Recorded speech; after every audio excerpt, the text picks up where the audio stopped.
Hi everyone, this is Abhijit Badguza from Abhi Changer. Today I will be talking about Netflix Ozark Season 3. Season 1 of Ozark was good, especially the way they had shown how money laundering happens. So I was a fan of Jason Bateman, so I liked it. It was a good season. Second season was a bit dull.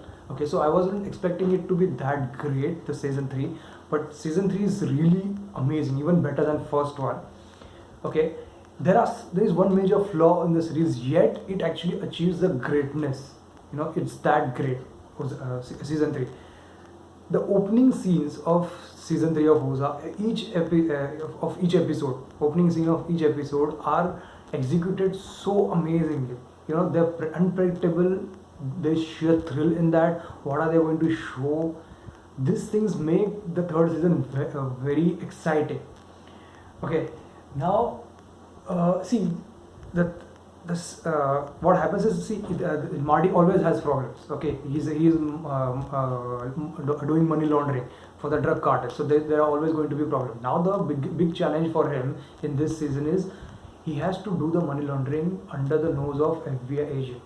Okay, Maya Miller. She's working with him into the casino. They are checking if they are doing anything wrong or not. They are doing this auditing, and yet he finds ways to launder the money through these empty boxes and all those things, that the kind of things he does. So those things, they have been put together very well. Now the problem, see, there were always some differences between Marty and Wendy when it comes to money, when it comes to way they handle things, way they talk to the children. Now the problem is Marty is doing his thing, but Wendy is becoming very over ambitious. So it's becoming difficult for Marty to handle her. So the problem that he creates to sabotage the plans, because he thinks that these things may affect his family. It may put the family in danger. So he actually goes against her in many things. So those things, they are very enjoyable and exciting to watch. The there's a scene where he talks to the casino owner in not buying the deal. What he tells that casino owner guy, how to not get dominated by your wife, because that's what is happening with him. Then there's also a scene where Wendy, she is very over ambitious, so she actually goes to the Navarro guy, and she actually tells him about the business proposal, and this changes everything. So these things make first 4 5 episodes of Ozark season 3 incredibly exciting. Like I said, every opening scene of each episode, it's awesome. It's fucking awesome. And the writing in each and every of these scenes between Wendy, Marty, their family, and drug cartel that is happening is amazing. Whenever Helen gets involved, there's Ruth. Now my two favorite things of this season are, first is when Marty gets kidnapped. See, I'm going to give spoilers, so if you have not watched the season 3, please do not watch this video. So first favorite is when Marty gets kidnapped and he goes to the Navarro guy and he's in prison. What goes through his mind, what pain, what suffering, torture and trauma he's experiencing. He remembers his childhood things. Then he understands what he is. Then there's a moment where he actually has to outburst and confess in front of Navarro what does he want. He always keeps asking, what do you want, Marty? And then he finally says that you have to take permission from me before transferring the money and all. So he realizes that he is the kind of a guy who wants to win, just like Navarro. So he lets him go. So that entire 15-20 minutes of scenario is amazing. One of my favorite from season 3. Another favorite is the moment Marty comes home from that kidnapping. That entire episode is fucking brilliant.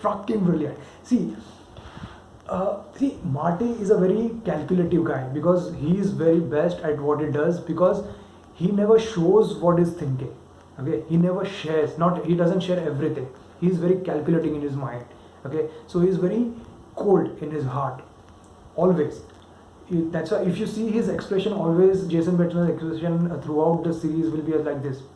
Whenever he talks, he doesn't express what it is. He doesn't express happiness, he doesn't express excitement or anger or frustration or fear, you know. But when he actually comes back from that from Mexico, he is not just cold, he is actually cunning. And the way Wendy tries to make him express what happened there, what is he going through, he is not opening up, and he is very aggressive in dealing with things. Because this is the moment you can actually, through the series, you can actually experience that the biggest fear that Marty always had, that he may get killed by the drug cartel. Now he has actually lived that, he has actually won over that. So there's a victory in that. So now he is very much fearless, and that fearless you can see the way he is doing that business deal with the stable lady. So these things, so that entire episode is one of my favorite, in this entire season. Okay, so this is related to the business dealings of through the casino and Marty and Wendy's. There's also a very good, you can say, conjunction or intersection that has happened to the writing department have done very well in terms when it comes to Darlene, Wyatt, and Ruth's angle. See, Ruth, she already had that one frustration that her father and her uncle got killed, and Marty and his family killed them. Now she is okay with it, but she couldn't move on because Wyatt is not talking to her. So there has to be something that's going to happen, and this Darlene angle comes into effect, and her life gets entangled. So that angle has explored nicely into the series, into the season. Okay, there is also. There is also a very good family-oriented scenarios. See, let me tell you one thing: why family scenes in Ozark work well than other series, even the legendary series. If you see Breaking Bad, if you see Ray Donovan, if you see The Americans, Sopranos, see all these series and even the Ozark has one common thing, that whatever these people are doing, primary protagonist, there's also family gets involved. Now, if you're watching Breaking Bad, you are pretty much interested and excited to watch the drug cartel scenario, whatever happens between Walter White or Jesse Pinkman, their action, their whatever drug cartel related things, because we are interested in that. There's a heavy action, adrenaline rush that is happening. But once they come home, Walter White comes home, there's also a scenario related to family. But sometimes you get bored with Walter White, his son, and Skyler. Of course they're important, but sometimes you get bored. Sometimes they're very stretched. Sometimes. Same how happens with Ray Donovan. Same happens with The American. When these spies, they come home, they have to deal with this family. Sometimes it gets frustrating. But what Ozark has achieved throughout the series is, I don't get bored with their family related scenes whenever there's Jonah or Charlotte gets involved, because what they have done is they have kept these scenes very short enough not to get bored, but not long. They are not long enough to get bored and not short enough to not have any kind of attachment to it. Their scenarios are very good. See, they know about what their mother and father do. So they keep asking those straightforward questions. They're not typical. What are you doing, mom? What are you? They directly ask, are we in danger? What are you hiding or something? So I love the way they have achieved this. This is also an achievement through of Ozark, that their family scenes are good. Even Helen's involvement, the way she is handling, because she has to satisfy both the parties, Wendy and Marty, as well as the Navarro. So those things have been achieved well. So all these scenarios of Wendy, Marty, their family, then Helen, the Navarro guy, then Ruth, Darlene, Wyatt, all these characters, they have their own strength, they have own weaknesses, and when these things come together, they take advantage, disadvantage, and this entire gelling of these characters makes the season fucking brilliant.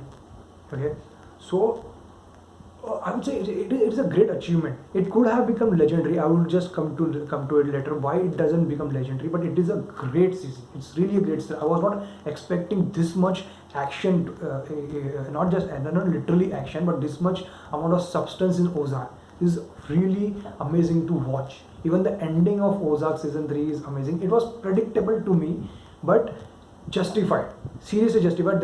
Something had to happen, because it's like a ticking bomb. Something had to happen to make thing justified or neutral.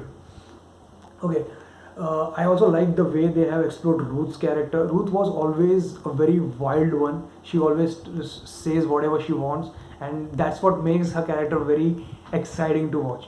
And there's also Darlene. I think Darlene is the wildest character of Ozark. So when Darlene and Ruth come together, the kind of things that happen, that I also explored well. Now comes the flaw. My biggest flaw with Ozark, and if they could have avoided this, this could have become a legendary season. The reason I say this, see, there is the character called Ben. Now this guy, he comes out of nowhere. He is Wendy's brother. He comes out of nowhere, and suddenly I don't know what happened with writers and the creators of Ozark. Why did they give so much importance to this character? I do not understand. See, first of all, he's just Wendy's brother. Nothing. He has never been mentioned in first season, second season, third season. He's just directly out of the blue. He comes into their life. He is not even a junkie. He is not even a drug dealer. He is not even a criminal. Not like that kind of criminal. So his addition into the series, I do not understand the logic of it. Why do you add this guy? See, I can understand Ruth's father got involved because at that point of time he was a criminal and he is associated with this kind of scenario. So his addition and writing into the series and his fate related to Ruth, I can understand. But Ben had no necessity into the series. He was the most pointless character that has been added into Ozark. They should have avoided it. And not just addition, he gets involved with so many people, and I think, like I said, till 5th episode, the Ozark season 3 was going amazing. Suddenly after that, I don't know what, they just literally stopped the series onto that, and 6th, 7th, 8th, 9th episode is only about Ben. Why? He is not a drug dealer, he is not a money laundering guy, he is not even a junkie, he is not even a villain. Why are you focusing so much on him? What's the point? I do not understand. It's suddenly like suddenly like I felt like this is a spin-off of Ozark Ben character. See, no doubt this guy who has portrayed Ben character, he has done amazing. He is amazing. The way he is passionate about what he thinks, the way he is involved and in love with Ruth, and sometimes he cries because he has bipolar disease, the way he outbursts and everything. He has performed well, but the problem is not about performance. The problem is the character. Why have you introduced this character? I don't understand that. What was the logic of that? He had no purpose, no intention into the series. Why did you involve him? And if you want to involve him for 15-20 minutes, that love affair between him and Ruth, and I understand. But you have created the entire 9th episode on him. Even before that 6th, 7th, 8th episode, it's about him. Why? The entire season, the theme of Ozark is about money laundering, about drug cartel, about this family. What's the point of talking about this Ben guy? I don't understand. This is the problem. This is a major flaw. Because of this, Ozark season 3 doesn't achieve that greatness of legendary level. It could have. See, you see Fargo season 2, you see True Detective season 1, you see Game of Thrones season 4. These are legendary seasons.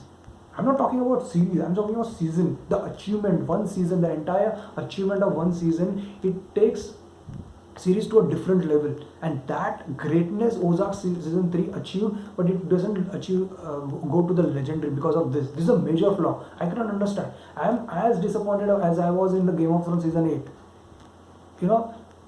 So they should have avoided it. See, I can understand you wanted to show, because of him, Ruth understands the negative side of Marty and Wendy.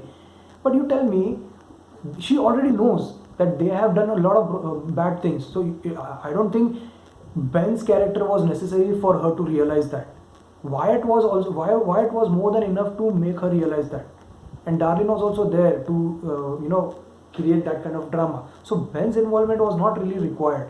And even if you want to add a character, you should understand how much justice, how much time you have to give to him.